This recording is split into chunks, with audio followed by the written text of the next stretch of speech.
हो गया पेज पर।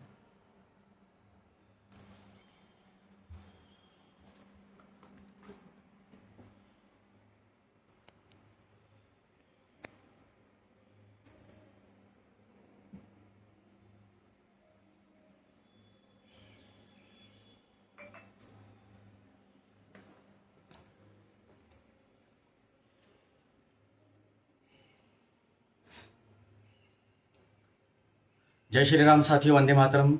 भारत माता की जय। आप सभी को साधुवाद, आशीर्वाद।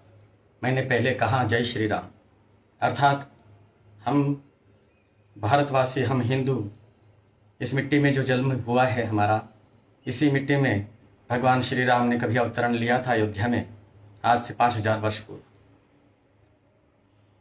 ये हमारा भाग्य है कि हम भगवान श्री राम के इस पवित्र चरण कमल जहाँ पर पड़े थे, उस अयोध्या के स्पर्श से हम भी आज अपने आप को थोड़ा सा, मुझे बोलना नहीं आ रहा है। आज पहली बार मेरे जीवन का ये प्रसंग है कि आज मुझे बोलने के लिए शब्द नहीं मिल रहे। मैं आज बहुत ज़्यादा भावुक हूँ।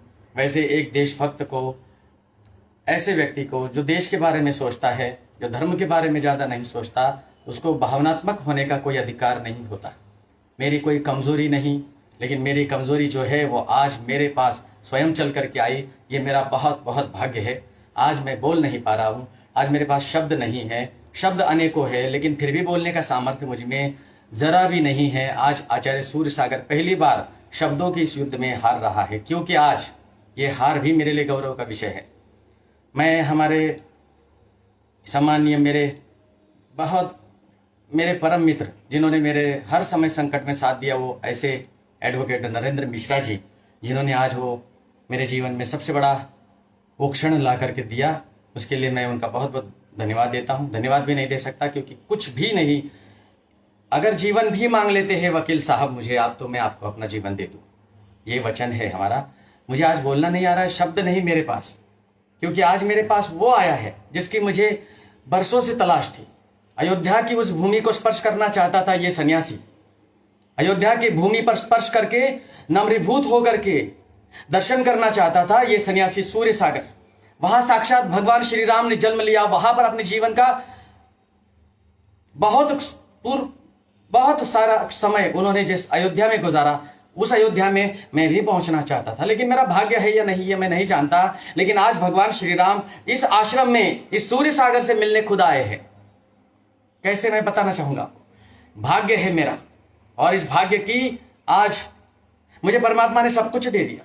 मैंने जीवन में कोई अपेक्षा नहीं की, कोई अभिलाषा नहीं की, ना किसी प्रकार के डिमांड, ना मैंने धन मांगा, ना धान्य मांगा, ना ही मुझे किसी प्रकार के सुखों की अभिलाषा इस जीवन में न थी। मेरी केवल यही अभिलाषा थी कि मेरा देश हिंदू राष्ट्र में परिवर्तित हो जाए। आज जब मेरे पास स्वयं भगवान श्री राम आए हैं, तो मुझे विश्वास है कि मेरा देश हिंदू राष्ट्र में परिवर्तित होगा, क्योंकि मेरी हर इच्छा पूरी हुई है। जो भी मैंने मन में धारण किया है वो पूरा हुआ है, चाहे नैतिक हो चाहे अनैतिक हो। जो भी मैंने स्मरण किया वो मुझे मिला है। और आज भले ही अंतर हो, क्योंकि मैं स्वयं जाना चाहता था अयोध्या की उस भूमि पर, स्पर्श करना चाहता था जहां भगवान श्री राम के पवित्र चरण कमल, जहां पर जिस भूमि को छुए थे, उस भूमि को मैं भी छूना चाहता था। उस मिट्टी को मैं अपने सिर पर रखना चाहता था। उस नदी के पवित्र जल को मैं अपने सिर पर ढालना चाहता था, जहां पर भगवान श्री राम के शरीर को हिंदू धर्मशास्त्र के अनुसार अंतिम आकार मिला। जैन धर्मशास्त्र इसको नहीं मानता। हमारा धर्मशास्त्र यह कहता है कि भगवान श्री राम तपस्या कर मांगी तुंगी पर्वत, सटाना तालुका, नासिक जिला, तहराबाद से 5 किलोमीटर के अंतर पर, वहां से भगवान श्री राम मोक्ष को प्राप्त हुए। भगवान श्री राम वहां से मोक्ष हो या फिर शरयू से मोक्ष हो, कोई अंतर नहीं पड़ता, भावनाओं का अंतर है। आज मैं बहुत भाव विभोर हूं, और आज मुझे शब्द नहीं सूझ रहे हैं। मेरा भाग्य है कि आज भगवान श्री राम मेरे पास में आए हैं स्वयं चलकर। ऐसा भाग्य शायद इस वर्तमान में किसी का भी नहीं, चाहे नेता हो, अभिनेता हो, चाहे मुझे देखने वाले मेरे सारे अनुयायी क्यों ना हो, मुझसे प्रेम करने वाले हो, भगवान श्री राम से प्रेम करने वाले, भगवान श्री राम के लिए गोलियां झेलने वाले भी उतने भाग्यवान नहीं थे जितना भाग्यवान आज मैं हूं। आज मैं स्वयं को अनुभव कर रहा हूं कि मैं शबरी हूं, और भगवान श्री राम मेरे द्वार पर खुद ही आए। लेकिन भगवान श्री राम को मैं बेर नहीं खिला सकता, क्योंकि उतनी औकात मेरी नहीं है, क्योंकि मैं शबरी भी नहीं हूं। मैं एक सामान्य सा सन्यासी हूं, मेरी अपनी एक मर्यादाएं है, इसलिए उन शब्दों का प्रयोग भी मैं नहीं कर सकता जिन शब्दों का प्रयोग ये दिल करने के लिए राजी है लेकिन नहीं करना चाहता। हमारे वकील साहब सामने बैठे हैं, मैं उनका बहुत बहुत आभार व्यक्त करता हूं। मैं उनसे भी आपसे बात कराऊंगा। साथियों, मैं अपेक्षा करूंगा कि आप सभी साथ लाइव से जुड़े रहिए। ये हमारे मधु शर्मा जी आज राजस्थान से मिलने आए हैं, ये उनके भतीजे और ये उनके पापा जी। और सबसे महत्वपूर्ण वस्तु मैं आज आपको दिखाना चाहता हूँ जो मेरे जीवन में परिवर्तन का क्षण, हर व्यक्ति के जीवन में एक टर्निंग पॉइंट होता है, महत्वपूर्ण क्षण जो उसके जीवन को बदल देता है। मेरे 48 वर्ष के इस पड़ाव में मुझे पहली बार अगर टर्निंग पॉइंट मिला है तो मेरे लिए यही टर्निंग पॉइंट है। ये शायद ये नहीं शब्द का प्रयोग करूंगा मैं, मुझे आज भगवान साक्षात मिलने आए, यही मेरे लिए महत्वपूर्ण बात है। और यही है वो,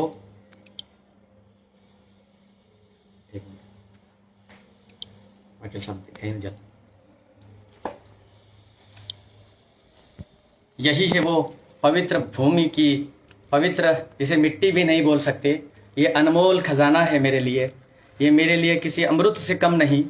अमृत भी अगर मुझे मिल जाए तो उस अमृत को भी मैं लात मार दूं। इस पवित्र मिट्टी के लिए मैं अपने जीवन को न्यौछावर कर सकता हूं। अनेकों ने इस जीवन में अपने जीवन को न्यौछावर कर दिया। यही है वो पवित्र भूमि की पवित्र माटी जहां पर भगवान श्री राम ने जन्म लिया था। माटी बोलना इसलिए पड़ेगा क्योंकि यही पंचतत्वों का एक सार है और यहाँ मुझे भी मिलना है जहाँ भगवान श्री राम भी अपना विलय कर चुके हैं। मैं हमारे वकील साहब का बहुत बहुत धन्यवाद देता हूँ कि इन्होंने मेरे जीवन में ये बड़ा प्रसंग लेकर के आए हैं। इनके उपकारों को कभी ये सन्यासी आजीवन नहीं भूलेगा। इस मिट्टी को मैं अपने सर पर रखता हूँ और यही मेरे हृदय की निवासिनी है।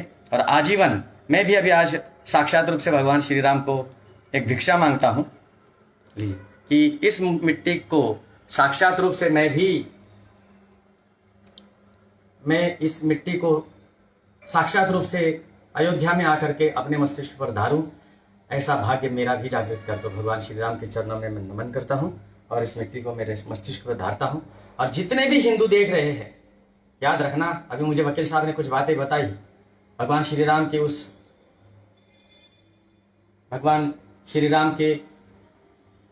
उस संग्राम को, भगवान को वहां से मुक्त करने में कितने लोगों ने किस प्रकार से बलिदान दिया। बहुत सारी स्टोरी ऐसी है जो हमसे छिपाई गई।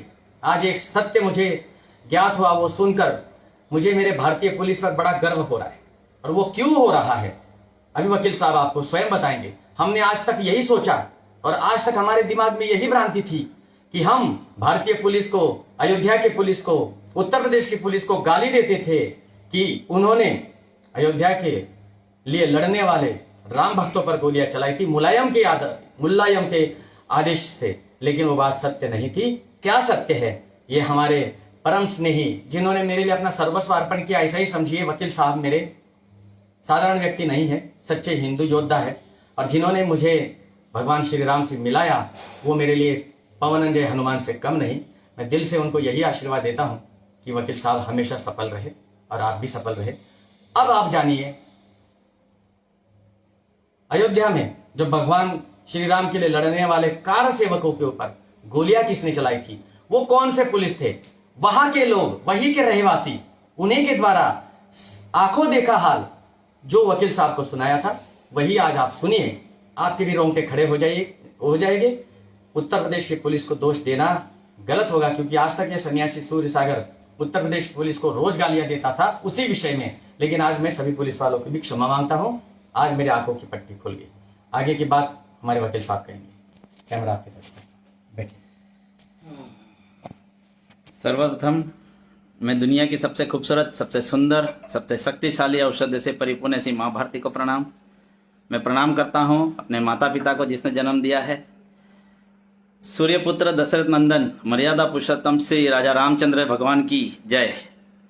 सूर्य सागर जी के चरणों में नमन करते हुए मैं कहना चाहता हूँ सबसे पहले कि महाराज जी ने ऐसा कहा कि मैंने उपकार किया। मैंने उपकार नहीं किया, महाराज जी ने मेरे पर उपकार किया। उन्होंने आदेश दिया कि आप अयोध्या जाइए, तो मैं उनका उपकार मानता हूँ। उनका आदेश का पालन करते हुए मैं वहाँ गया था और उन्होंने अगर मुझे नहीं भेजा होता तो शायद मैं अभी तक अयोध्या की भूमि के दर्शन नहीं कर पाता। तो ये उन्हीं का उपकार, उन्हीं के आदेश की वजह से उन्हीं की एक शक्ति थी जो मुझे यहाँ से सेफली यात्रा करवाई और मुझे एक आँच तक नहीं आई। और उसके बाद जाके आना एक यात्रा के समान होता है, लेकिन पवित्र धाम पर वहाँ की सच्चाई जानना ये दूसरी बात होती है। तो आज के इस व्याख्यान के अंदर मैं 2-3 चीज़ें आपको सत्य से बताऊंगा कि जो मेरे सुनने में आई है। कितना सत्य है वो मुझे नहीं पता, पर हकीकत ये थी कि वहाँ पर लोगों से, मैं अन्य लोगों से मिला, वहाँ के संघर्ष के बारे में सुना कि राजा रामचंद्र की जन्मभूमि जिसके लिए लड़ाई हुई थी, उस लड़ाई के अंदर कई लोगों ने, हर वर्ग के, ब्राह्मण, क्षत्रिय, शूद्र, सिख, सभी लोगों ने बहुत बड़ा बलिदान दिया। अंत में हमारी विजय प्राप्त हुई है। लेकिन उस समय जब पुलिस द्वारा हिंदू के कार सेवकों को मारा गया था, तो वहाँ की पुलिस ने मारने से मना किया था। उन्होंने कहा था कि ये अयोध्या की भूमि के अंदर जन्मे हैं और हम हिंदुओं पे गोली चलाएंगे, ऐसा हो नहीं सकता है, ये वर्दी उतारने के लिए तैयार है। तो वहाँ की सरकार के चीफ मिनिस्टर ने तिब्बत पुलिस को बुलाया और धर्मनिरपेक्ष की जो दुहाई देते हैं उनको कान खोलकर सुन लो कि इस धर्मनिरपेक्ष पुलिस के अंदर मुस्लिम और क्रिश्चियंस पुलिस को स्पेशल सिलेक्ट करके हिंदुओं पे गोली चलाने का ऑर्डर दिया गया था। और ये वहाँ के लोगों ने हमें बताया और इस तरह से कई हिंदुओं को मारा गया था।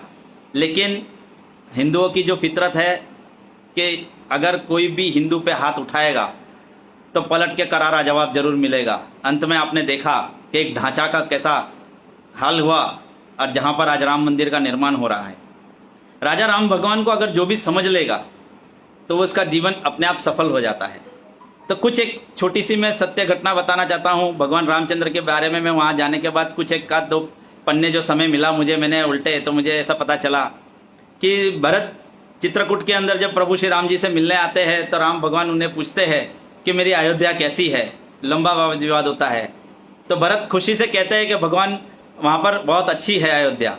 तो बोले अयोध्या के अंदर संत, साधु, मुनि, पंडित, ब्राह्मण, पुरोहित, इन सब का सम्मान हो रहा है कि नहीं?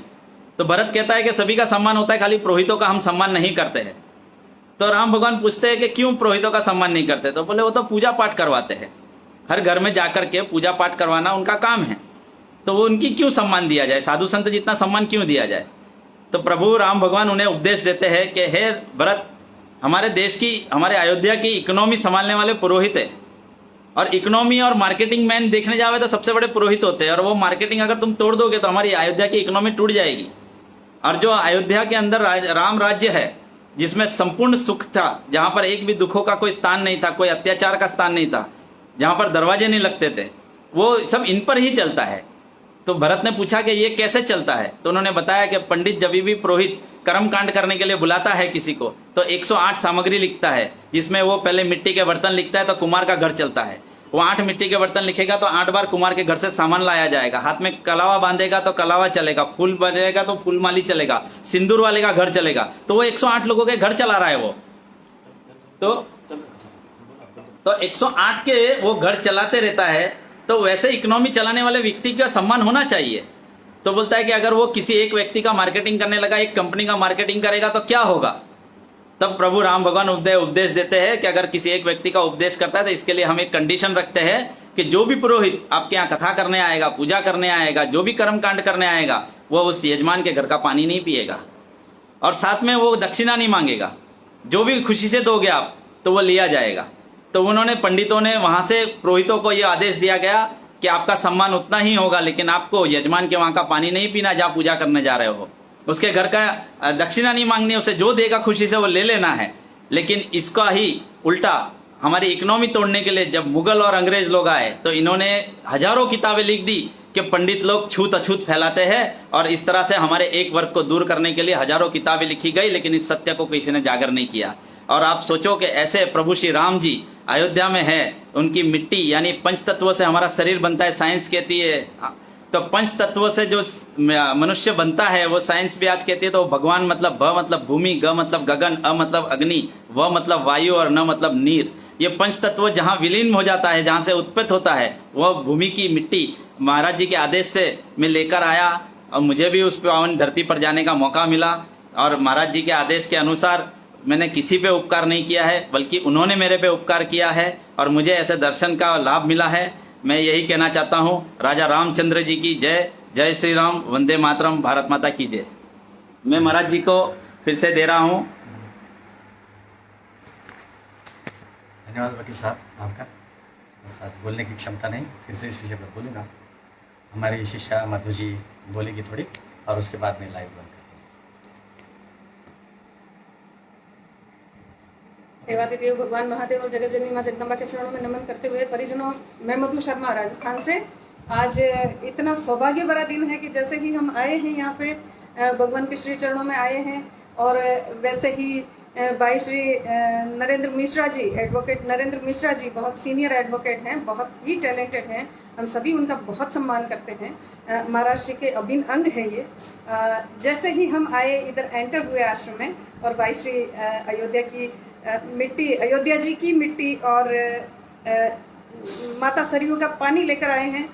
मैं इसे अपना एक बहुत बड़ा सौभाग्य मानती हूँ, इतना बड़ा सौभाग्य मानती हूँ कि अयोध्या तो हम जाते ही जाएंगे, पता नहीं कब सौभाग्य हमारा उसमें लिखा रहेगा कि कब जाने वाले हैं हम, पर आज हमें साक्षात श्री राम की चरण भूमि से स्पर्शित मिट्टी का और उस नीर का हमें स्पर्श करने को मिला है। इसके लिए हम भाई श्री मिश्रा जी का हम धन्यवाद ज्ञापित करते हैं, और महाराष्ट्र के श्री चरणों में तो चरण वंदना करते ही हैं। धन्यवाद, आभार। मैं फिर से कहना चाहता हूं कि मैंने किसी का उपकार नहीं किया है, ना ही मैंने किसी के ऊपर कुछ किया है। ये तो हमारा सबका सौभाग्य है, और मैं सबसे महाराज श्री के आज्ञा से अपील करना चाहता हूं कि हो सके जितने लोगों तक आवाज़ पहुंच रही है, जितने लोग इसको सुन पा रहे हैं, आप कृपा करके सभी लोग अयोध्या एक बार जाए, राम जन्मभूमि का दर्शन करें और लोगों को बताएं कि ये संविधान के अंदर डॉक्टर अंबेडकर ने जब पहली संविधान की किताब लिखी थी, उसमें प्रभु श्री राम जी की तस्वीर लगा करके उन्होंने लिखी थी, तो उन्होंने भी माथे पर प्रभु राम जी को रखा था, और रामचंद्र जी के द्वारा जो संचार किया गया है उसके बाद ही ये कानून लिखा गया है। तो ये कानून नया लोगों के लिए होगा। वर्षों पहले कानून प्रभु श्री राम जी ने लिखा था, और आगे आने वाले लोगों के लिए सुविधा के लिए ये जो धर्मनिरपेक्ष की जो बातें बड़ी बड़ी करते हैं, वहाँ जाने के बाद आपको पता चल जाएगा कि धर्मनिरपेक्ष नहीं होना चाहिए, देश को धर्म का ही होना चाहिए, और ये हिंदू राष्ट्र बनना चाहिए। मैं एक वकील होने के नाते बड़ी जिम्मेदारी से कहता हूँ, चाहे जिसको बुरा लगे या अच्छा लगे, लेकिन ये भारतवर्ष के अंदर हिंदू राष्ट्र होना चाहिए, होना चाहिए और होना चाहिए, और हिंदू पद्धति के अनुसार ही ये देश चलेगा। आने वाले भविष्य में प्रभु राम जी से यही मैं प्रार्थना करता हूँ। जय श्री राम, वंदे मातरम, भारत माता की जय। जय श्री राम साथियों, वंदे मातरम। सभी को बहुत बहुत आशीर्वाद। और मैंने तो अयोध्या आज देख ली है। मैं आप सभी को यही अनुरोध करूंगा कि अयोध्या के दर्शन अवश्य करिएगा। जो लोग बहुत इच्छा रखते हैं कि मुझसे मुलाकात करने की, मैं कोई महान नहीं हूँ, साधारण सा सन्यासी हूँ। मैं आज आपको सभी को यही कहूँगा कि अयोध्या के दर्शन कर लीजिए, हमारी मुलाकात हो गई। और जब भी कोई व्यक्ति अयोध्या जाता है तो ये सूर्य सागर के लिए ज़रूर प्रार्थना करिएगा कि मुझे भी एक बार वहाँ साक्षात मिलना है। आज साक्षात भगवान मेरे पास आए हैं, तो अब मैं भगवान के पास स्वयं जाना चाहता हूँ। वंदे मातरम। जय हिंद, जय श्री राम।